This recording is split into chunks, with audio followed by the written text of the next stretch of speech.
malam dengan Ristona Widoretno dan Yan Azari Danumaya. Ya, kami di sini kembali akan mempresentasikan dua studi kasus optimasi, namun kali ini akan diselesaikan dengan pemrograman Python Gurobi yang dilakukan di Jupyter Notebook.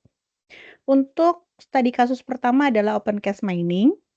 Jadi, untuk studi kasus ini adalah studi kasus tentang penambangan terbuka atau open cache mining untuk uranium yang memiliki 18 blok dan masing-masing blok itu terdiri ada di 3 level penambangan. Nah, untuk aturan penambangannya sendiri untuk yang blok yang akan dibuka atau ditambang itu harus membuka blok yang ada di atasnya.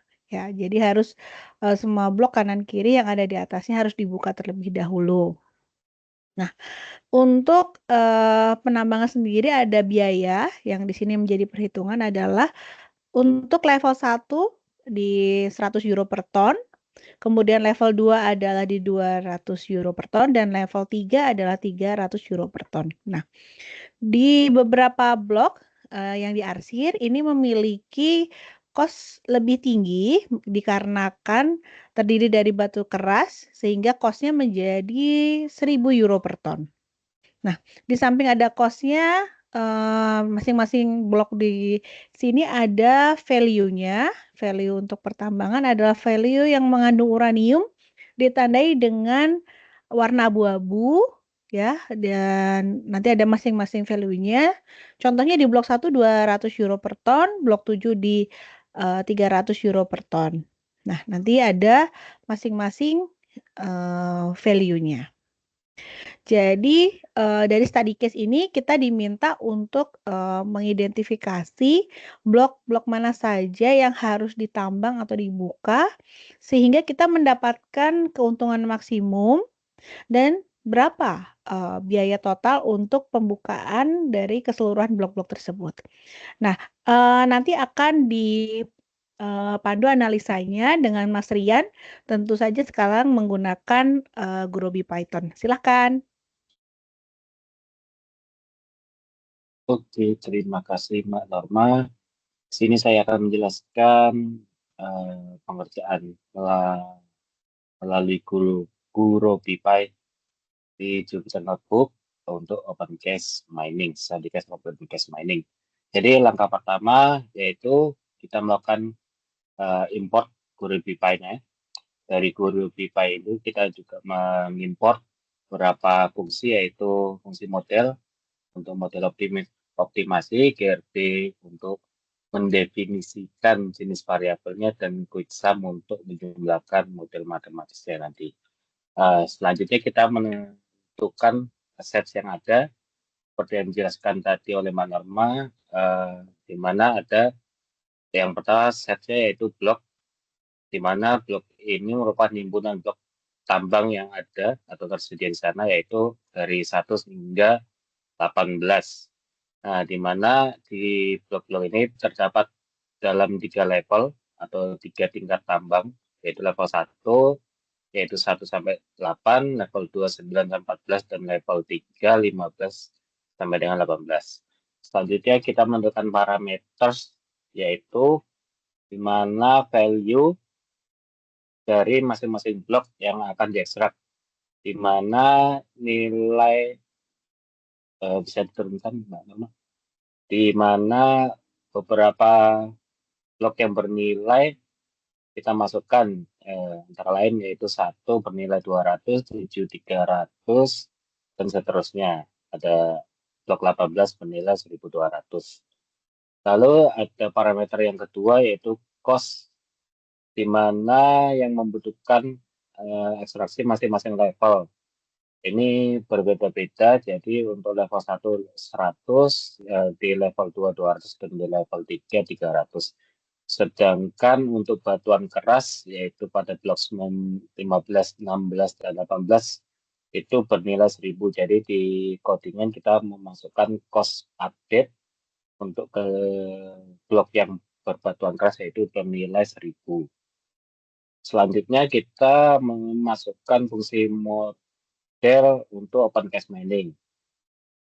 Selanjutnya kita menentukan decision variabelnya, di mana decision variable atau variabel keputusan dari case ini adalah menentukan blok mana yang harus diekstraksi, yang mana blok di sini bernilai biner, blok yang diekstrak bernilai 1 dan yang tidak diekstrak bernilai 0. Jadi di fungsinya kita memasukkan model adverse untuk blocksnya dengan nilainya biner ya.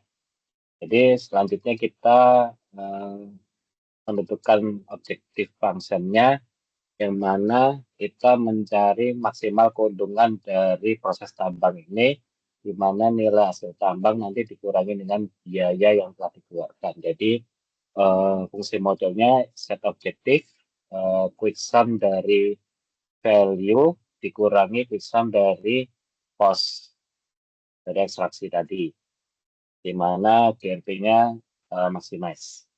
Selanjutnya kita menentukan constraint di mana ada 2. Yang untuk constraint pertama yaitu blok di level bawah hanya dapat diekstrak jika 3 blok di atasnya juga diekstrak. Jadi untuk precedence-nya di sini kita menggunakan pada gambar tadi sudah dijelaskan. Jadi untuk di level 2, contoh di blok 9 kita harus mengekstrak blok 1, 2, dan 3. Selanjutnya dan seterusnya. Untuk di level 3, contoh untuk blok 15, kita harus mengekstrak blok 9, 10, dan 11. Untuk constraint kedua, blok hanya boleh diekstrak jika memenuhi ketergantungan atau precedence. Di sini kita dari precedence yang disebutkan di constraint 1, kita memasukkan fungsinya. Jadi ketika blok-blok tadi tidak terpenuhi, maka tidak akan diekstrak. Nah, jadi ada fungsi modelnya edge constraint-nya precedence.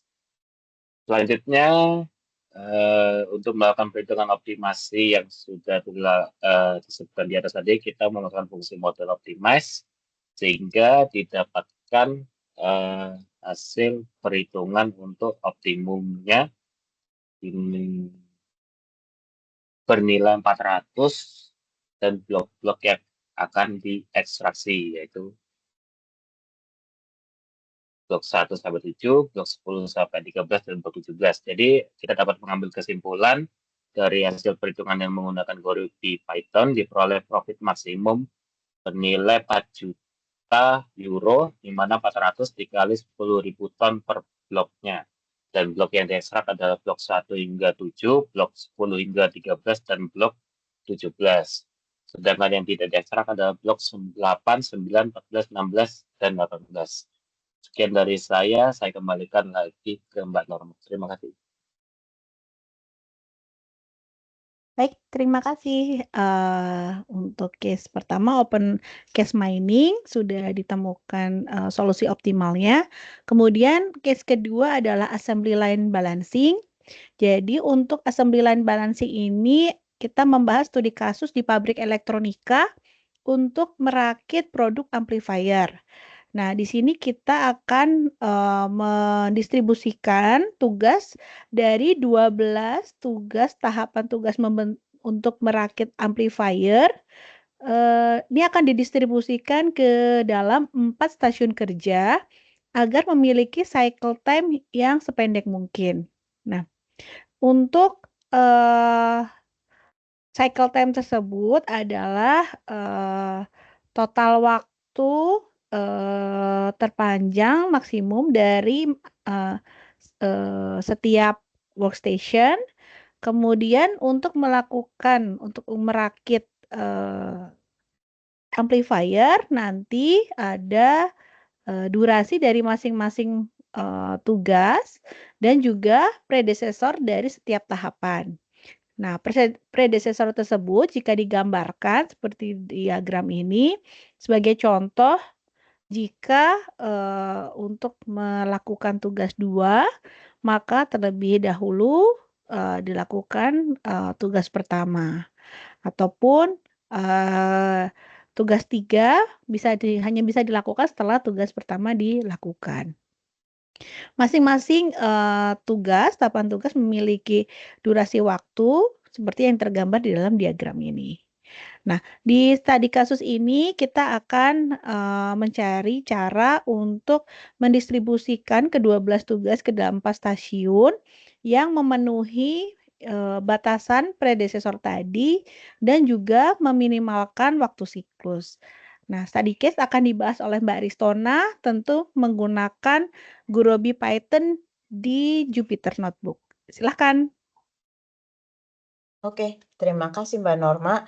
Jadi untuk menyelesaikan case study ini, pertama kali kita mengimport dulu Gurobi Pi-nya beserta fungsi-fungsinya yang ada di sini. Jadi dari segi Gurobi, model, set, dan quicksum. Setelah itu kita menentukan setnya. Jadi di sini kita seperti yang sudah dijelaskan Mbak Norma sebelumnya, di sini setnya adalah jumlah pekerjaan yang harus diselesaikan, yaitu 12 pekerjaan untuk merakit satu amplifier. Kemudian 12 pekerjaan ini akan didistribusikan ke dalam 4 workstation. Kemudian setelah itu kita menentukan parameternya. Jadi di sini parameter yang sudah kita ketahui pertama adalah durasi pekerjaan atau DI. Jadi durasi pekerjaan ini adalah waktu yang diperlukan untuk mengerjakan atau menyelesaikan pekerjaan I. Jadi misalnya D1 itu adalah 3 menit, kemudian D2 adalah 6 menit. Setelah itu kita dari case study ini kita juga sudah tahu untuk urutan pekerjaan atau predesesornya. Jadi ini adalah pekerjaan yang harus diselesaikan sebelum pekerjaan I dimulai. Misalnya pekerjaan 1 harus sudah diselesaikan sebelum pekerjaan 2 dimulai. Pekerjaan 2 dan 3, sorry. Kemudian pekerjaan 4 itu harus diselesaikan, pekerjaan 2 harus diselesaikan sebelum pekerjaan 4 dan seterusnya. Kemudian kita memasukkan fungsi model. Di sini adalah modelnya adalah assembly line balancing. Kemudian setelah itu kita menentukan decision variable. Jadi di sini decision variable dalam kasus ini adalah penentuan pekerjaan X di masing-masing workstation, di mana setiap pekerjaan harus dilakukan hanya dalam satu workstation. Kemudian cycle time adalah penjumlahan waktu pengerjaan di setiap workstation-nya. Kemudian kita juga akan menentukan objective function-nya, yaitu meminimalkan cycle time. Jadi di sini cycle time yang dimaksud adalah dihitung dari waktu maksimum yang dibutuhkan di antara seluruh workstation. Nah, dari sini kita juga bisa menentukan pertama dari segi constraint-nya. Jadi constraint pertama adalah setiap pekerjaan hanya bisa dilakukan di satu workstation. Jadi di sini kita juga memasukkan fungsinya ke dalam Gurobi-nya, di mana quicksum XIM itu sama dengan 1. Kemudian kita akan memasukkan juga constraint 2. Jadi jika pekerjaan J harus dilakukan sebelum pekerjaan I, maka pekerjaan J harus dilakukan di workstation yang sama atau lebih awal. Jadi ini untuk memenuhi kebutuhan dari precedence constraint-nya. Kemudian yang ketiga adalah total durasi dari pekerjaan yang dilakukan di workstation tidak boleh melebihi cycle time C, yaitu cycle time C adalah cycle time maksimum. Kemudian dari sini kita memasukkan perhitungan optimasinya, yaitu model optimize. Dari sini kita mendapatkan hasilnya. Jadi dari sini kita bisa melihat total optimal cycle time adalah 20 menit dengan pembagian atau distribusi di masing-masing workstation. Seperti workstation 1 itu distribusi pekerjaannya adalah pekerjaan 1, 2, 3, dan 5 dengan total waktu yang dibutuhkan adalah 20 menit. Kemudian workstation 2 adalah pekerjaan 6 dan 7 di mana total waktu yang dibutuhkan adalah 17 menit. Kemudian workstation 3 adalah pekerjaan 4, 8, dan 9 dengan total waktu 19 menit. Kemudian workstation 4 yaitu pekerjaan 10, 11, dan 12 dengan total waktu 20 menit. Ya, dari sini kita mendapatkan kesimpulan untuk membuat satu amplifier itu dibutuhkan waktu 20 menit. Dan itu akan berulang. Ya, terima kasih untuk penyelesaian kasus ini. Cukup sekian, saya kembalikan lagi ke Mbak Norma. Terima kasih sudah dijelaskan untuk penyelesaian kasusnya. Sampai jumpa kembali di kasus yang lainnya. See you. Jangan lupa subscribe dan like and share. Oke. Dadah. Dah.